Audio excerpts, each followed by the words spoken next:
Good morning. Radhe Radhe दोस्तों, स्वागत है आपका हमारे आज के ब्लॉग में। कैसे हैं आप सब? उम्मीद है अच्छे होंगे, स्वस्थ होंगे, प्रसन्न होंगे। तो कल था एकादशी व्रत का दिन और आज है द्वादशी पारण का दिन। तो अभी बज रहे हैं सुबह के 4:30।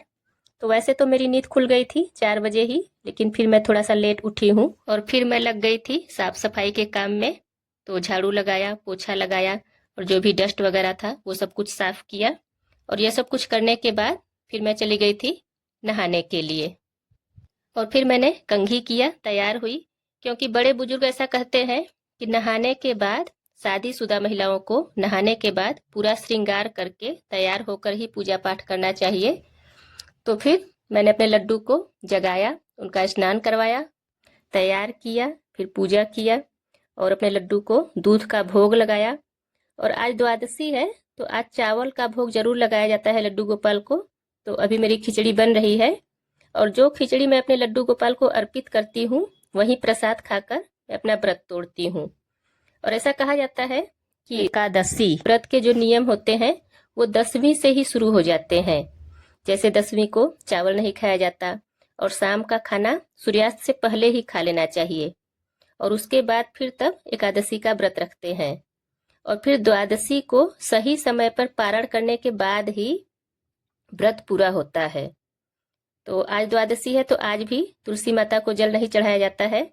और कुछ लोग तो बोलते हैं कि एकादशी को तुलसी में जल चढ़ाया जाता है लेकिन द्वादशी को नहीं चढ़ाया जाता। और कुछ लोग कहते हैं कि नहीं, एकादशी को तुलसी माता व्रत रखती है तो एकादशी को भी नहीं चढ़ाना चाहिए। तो मैं तो एकादशी, द्वादशी और रविवार तीनों दिन ही जल अर्पित नहीं करती हूँ, बस दूर से धूप दीप जलाकर प्रणाम कर लेती हूँ। तो मेरा खिचड़ी भी बन गया था और उसमें देसी घी डालकर अपने लड्डू को पवा दिया। उसके बाद फिर मैं आ गई रूम में और सिंह साहब भी उठ गए हैं तो मैंने बिस्तर वगैरह भी ठीक कर दिया। और अब मैं बनाऊंगी अपने लिए चाय। तो अभी मैं आ गई हूँ किचन में और मेरा चाय भी बन गया है।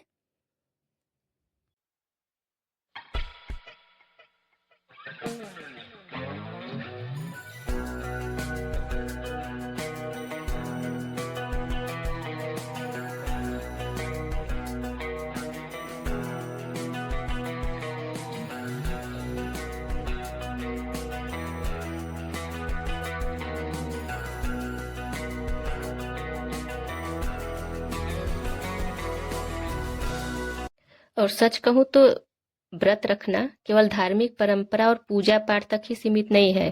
यह हमारे शरीर के लिए भी बहुत अच्छा होता है। इससे हमारे शरीर को भी बहुत आराम मिलता है। एक तरह से हमारे शरीर को आराम देने का एक तरीका है।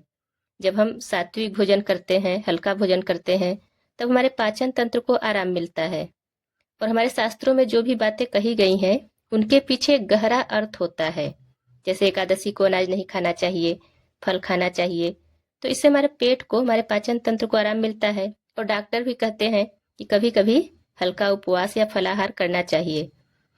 और कभी कभी तो मैं सोचती हूँ कि हम औरतें कितनी मजबूत होती हैं, व्रत भी रखती हैं, घर भी संभालेंगी और फिर भी चेहरे पर मुस्कान हमेशा बनी रहेगी। और शायद हमारी यही तो असली सुबह चाय पहचान पीने है। के बाद मैं लग गई थी चावल साफ करने में। और कोई भी व्रत हो, त्योहार हो, कुछ भी हो, हाउस वाइफ का काम तो कभी खत्म नहीं होता है। तो अभी मैं सब्जी बनाने की तैयारी कर रही हूँ।